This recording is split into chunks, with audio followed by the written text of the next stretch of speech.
So what happened was the fire department came and they just started taking an axe to the back of the hatch. I mean, this gorgeous Porsche 911 just...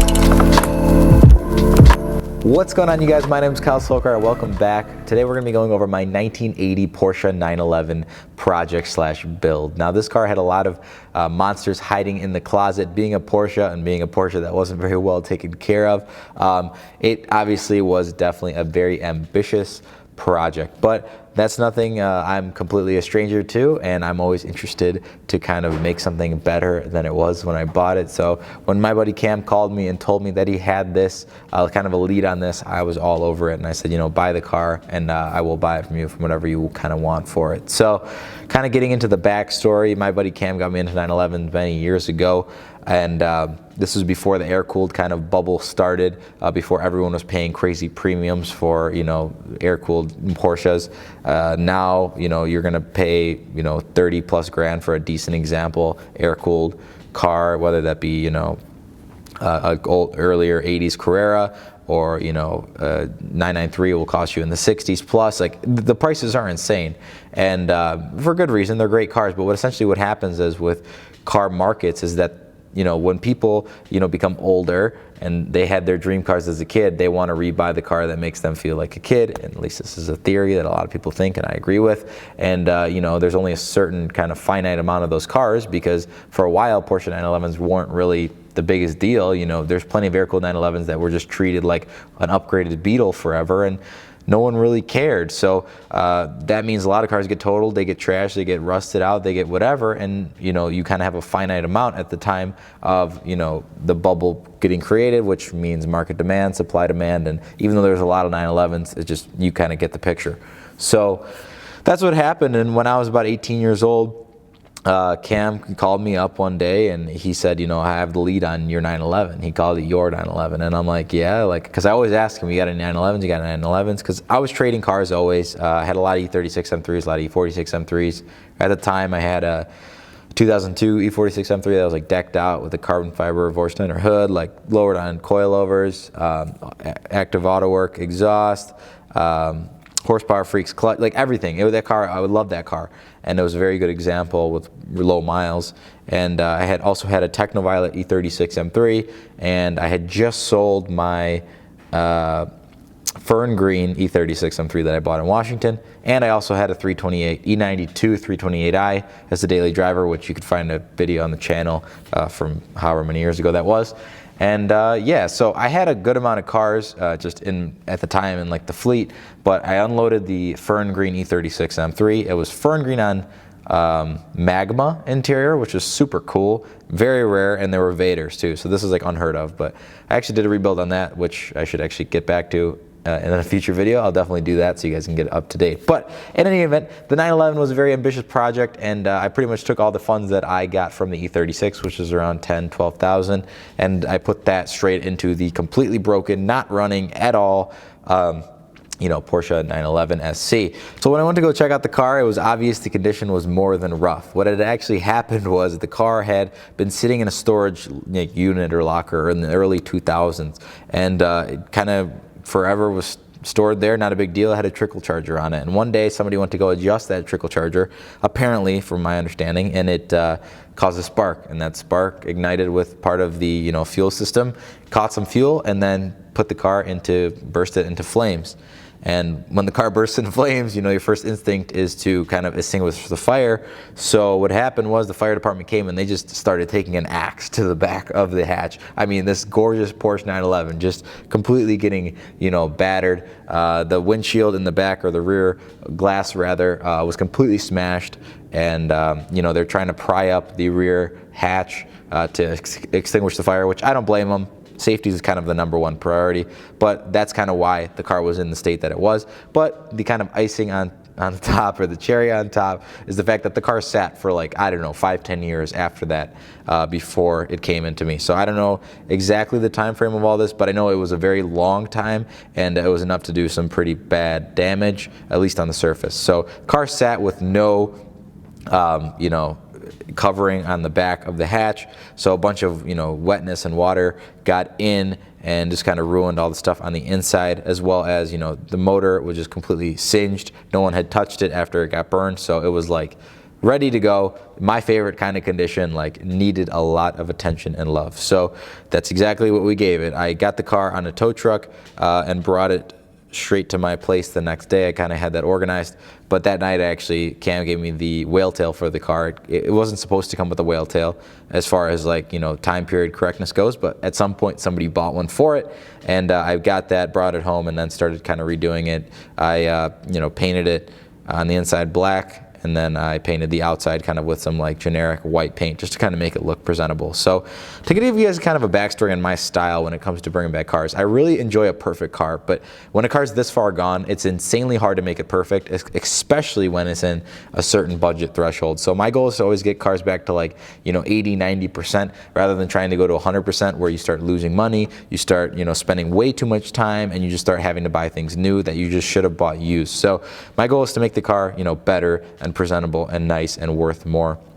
But yeah, at the end of the day, whether that's not your style or not, it doesn't matter. I mean, everyone has their own style, and it's just my way of doing things.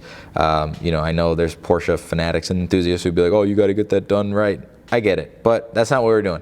Anyways, moving on, you can see obviously the interior was very bad upon taking it off of the tow truck. Got all that stuff, you know, cleaned up, vacuumed everything, started pulling things off the car, pulled off the rear hatch of the car, and then yeah, just kind of addressed, you know, more of the damage, kept going with it. As you can see before, the seats were like moldy looking, like just gross, nasty, so I ended up pulling them out and just kind of, you know, brake cleaning everything on the inside of the interior, making it super down to bare metal, so then I could like kind of clean everything up and then, you know, lay a little bit of some primer or some like kind of adhesive promoting, you know, agent, so it kind of keeps like a clean slate. So cleaned everything down with the brake cleaner, vacuumed everything out, and then, you know, kind of gave it a coating, so then we could use the spray adhesive and then you know, mesh that together with the carpet. So then, you know, obviously came to carpeting to make it look nicer.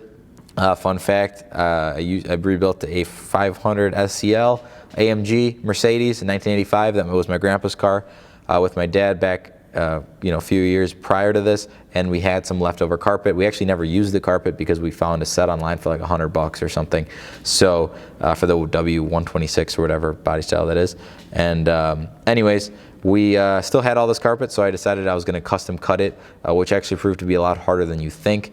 But, you know, I'm always up for a challenge, so did a lot of that. A lot of the stuff underneath the seats was all good and chill, but a lot of the stuff when it came to the rear seats and the bends and the curvatures were just really bad. So moving forward, you know, tarped up the back of the motor, kind of did everything just moving forward, progressive. That's my style. Like, I want to just keep things moving. I don't want to, like, you know, I'm not going to just keep a project open all the time, but if a project has multiple facets to it, I want to get those all done, so accordingly, so I don't have to like finish the interior before I move to the next thing. So while the interior was like drying or whatever it was doing, I tarped up the rear end, the motor, of course, and then kind of cleaned up, sanded down, and then painted some of the you know, walls that were burned around it to kind of clean up the look and, you know, just further move the process forward. So obviously the seats were out of the car. I had a leathery kit left over from my E36 M3, the fern green one that I sold to fund this car, and I started using that on the seats. So it was May like 20th at this point, and so it was sunny outside, so I cleaned the seats really well. I steam cleaned them completely. I mentioned that before. I use a steamer for like everything in this build, and steam cleaned them, and then I, you know, wiped them down, obviously cleaned them up, scrubbed them really well, and then I laid conditioner on top of them to kind of bring back, like, this is like how you rejuvenate, let's say, your skin almost. This is like lotion. So baked the conditioner in them for many days, and then obviously wiped the conditioner off.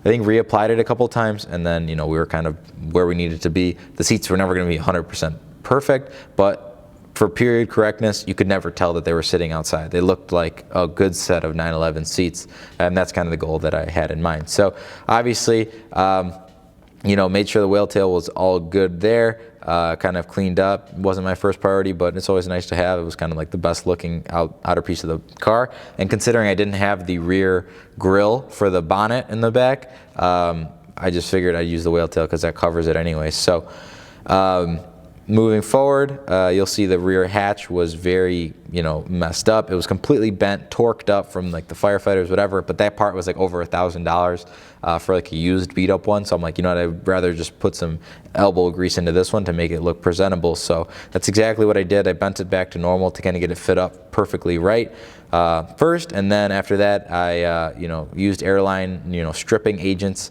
to, or whatever it's called, like paint strippers to get off the old white paint and kind of address everything, sanded everything down to bare metal, and actually worked out better than I thought, refitted up to the car, and it actually fit pretty much perfectly. So that was all good. So if you look inside, you'll see obviously finished up some of the carpeting stuff, saved anything that I needed to save, like any bends or whatever that were still good and salvageable. I just steam cleaned them and shampooed them so I could use them. And then, just keep moving forward on the project. Obviously, I had my buddy Ethan and my buddy Jimmy helping me, so that was a huge help. Shout out to those guys. Of course, this car had some other paint issues, like the rear was completely burned, and it was touched up at first. I think Cam just put some paint on it just to make sure that it looked a little bit less like an eyesore. But I ended up stripping that all down and then painted that at the same time that I painted the rear bonnet. So the rear bonnet was all down to bare metal. Like I told you guys, we fitted up the whale tail just to take a look at how that would look. And then, kept moving forward on other stuff. Cleaned up and vacuumed all the stuff on the inside of the trunk. Finished up the carpeting and then put the seats back in as though they were finished. As you guys can see, like a cool before and after of the seats made a huge difference. Here you can see the bonnet after or during painting, kind of fitting that up real nice, and then just kept moving forward, fitting it up. Obviously, body panels like that are kind of hard to fit up, so kept just going ahead with it. Put some E36 M3 rear floor mats in the front. Just kind of, they looked okay, and it kind of completed the look. Gave somewhere for your feet to rest that wasn't on bare carpet. And then it gave the car its first real wash. Lined up the bonnet as well as I could, and you could see in the photo that it actually turned out pretty well. And then here's a little collage of of kind of like the whole progression of the rear bonnet from finish to end. Gave the car some buffing to kind of get the dirt out of the paint and make it look nicer. I think this is single stage paint, so obviously when something gets dirty like that, you're better off just buffing it. If there's any like really bad, it's white, so it kind of held onto any dirt. So you guys can see the interior looked really well once it was finished. Here's a kind of a motivation for me. There's another picture of a car that I'm like, I want it to look similar to that. After I did all that stuff, essentially the car was ready to kind of be addressed. I understand here at this point you're probably wondering, okay, so you did all the cosmetic stuff, sort of, and what happened to the motor and all that stuff. So every shop told me pretty much like, buzz off, don't come here, don't talk to me, like it's not like this car's not worth anything. Any burned up car, like don't even touch it. But upon taking it apart and like making sure that the motor's still cranked and all that good stuff, I knew the motor was probably okay. It just the top end and the fuel system wasn't. So I just didn't financially have enough money to dump $15,000 into this car to make it perfect as far as like putting a new fuel system in it. Or it probably wouldn't even cost that much in hindsight, but I didn't have the connections or I didn't know anybody. So if you're going on eBay to find these parts, they're going to be way overinflated because everyone's looking for them. So didn't have the money to do that, and then kind of wrap everything else up. It just didn't make sense. I think the car made more sense to sell as it was, and I know a lot of people will be disappointed to hear that, but it just the reality of the situation. I was 18 years old. I had 3 other cars that were taking up a bunch of my money. So, the car kind of had to go. I'm not some, 50-year-old guy with deep pockets who is doing this as a passion project that he wants to keep forever. I'm doing it because I really like to make cars better and add value. But at the end of the day, I've got to keep moving so I can do more projects and, kind of do what I like with them. So as much as I would have loved to keep it, it just wasn't the reality of the situation. So took some photos of the car. Of course, you see that nice PCA, Porsche Club of America sticker from way back. Whoever had the car at one point had it on there. Car looked really good with the rear bonnet back on it. Took some pictures, got the whale tail in there completed. Obviously threw that in with the sail and, showed the overall condition of the car. Obviously it was a lot nicer now than it once was. Interior was clean, the engine wasn't bad, it was cleaned up, and it was kind of like you knew what you were getting into.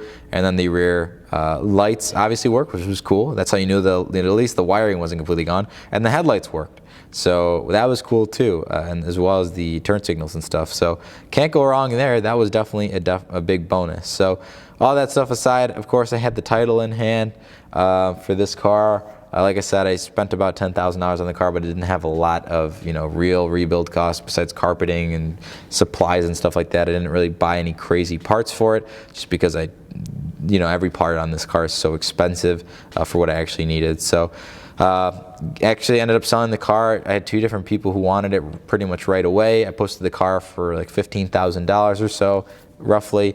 Got something between, I don't know, 12 and 14,000. I forget exactly what it was at this point, but got a good number for it to where I didn't lose money on it. Probably made a little bit of money off of it, and everything was good investment for me because I kept my money in one place. I always say, cars can be your best savings accounts. Yeah, I mean, the car sold right away. I posted it for a fair price. I told people what happened to it, kind of gave them like the background. I didn't have to be super vocal about the fact that, the car was in a fire at some point. Things were burned up. Here's the pictures of the car. It's a rare car. I'm going to be easy to deal with, and that's kind of, the reality of the situation. So I know it looks like I was just putting lipstick on a pig, but, it was a good looking pig at the end of the day, and I put it in a position to where it had some more value added to it, and it could bring a little bit more money. So guys, at the end of the day, that's what I always want to do, is bring value. And this car, like I said, sold right away. Didn't really have to do much, just got a deposit. The person came out and bought it up. And then at the end of the day, I found out, asking many months or years later, forget when, I just asked, and found out that the car actually turned out to be built into a race motor. The motor ran perfectly fine, so that was going in or being used as a spare for a race car.